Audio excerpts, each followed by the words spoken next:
যুক্তরাষ্ট্রের আদালতে দুর্নীতির মামলার পর একের পর এক ধসের মুখে ভারতীয় ধনকুবের গৌতম আদানির প্রতিষ্ঠান। বিভিন্ন দেশের সঙ্গে করা চুক্তিও পড়ছে তোপের মুখে।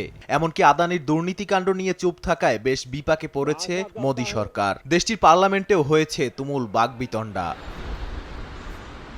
এবার নতুন করে আলোচনায় উঠে আসলো আদানি গ্রুপের সবচেয়ে বড় বিনিয়োগকারী প্রতিষ্ঠান ফ্রান্সের টোটাল এনার্জি। তারা আদানির প্রতিষ্ঠানের সঙ্গে নতুন করে কোনো বিনিয়োগ করবে না বলে সাফ জানিয়েছে। তাদের ভাষ্যে যতক্ষণ না ঘুষের অভিযোগের বিষয়ে আইনি জটিলতা শেষ না হয় ততক্ষণ তাদের কোনো নতুন বিনিয়োগ হবে না। প্রতিষ্ঠানটির সঙ্গে আদানি গ্রুপের প্রায় 4 থেকে 5 বিলিয়ন ডলারের আর্থিক লেনদেন রয়েছে। এই প্রতিষ্ঠানটির বিনিয়োগ স্থগিত করার কারণে ধনকুবেরকে কিছুটা দুর্ভোগ পোহাতে হতে পারে বলে মনে করছেন অনেকে।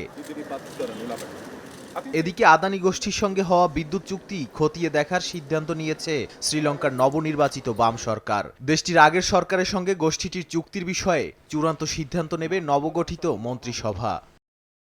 নিজ দেশে তেলেঙ্গানা রাজ্যেও বিপাকে আদানি ফাউন্ডেশন থেকে অনুদান হিসেবে 100 কোটি রুপি নিতে অস্বীকৃতি জানিয়েছে রাজ্য সরকার।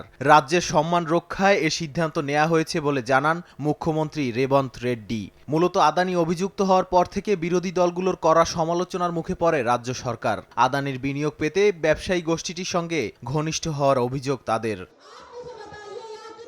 গৌতম আদানি যুক্তরাষ্ট্রে অভিযুক্ত হওয়ার পর ভারতের রাজনীতি উত্তপ্ত হয়ে উঠেছে। স্থানীয় সময় সোমবার ভারতের নয়াদিল্লিতে বিরোধী দলীয় কংগ্রেসের কর্মী ও সমর্থকরা গৌতম আদানিকে গ্রেপ্তারের দাবিতে বিক্ষোভ করেন। এর আগে দেশটির প্রধান বিরোধী দল কংগ্রেসের নেতা রাহুল গান্ধী তদন্ত করে আদানি সহ সংশ্লিষ্টদের বিরুদ্ধে ব্যবস্থা নেয়ার দাবি জানান। নাদিম মারজান, সময় সংবাদ।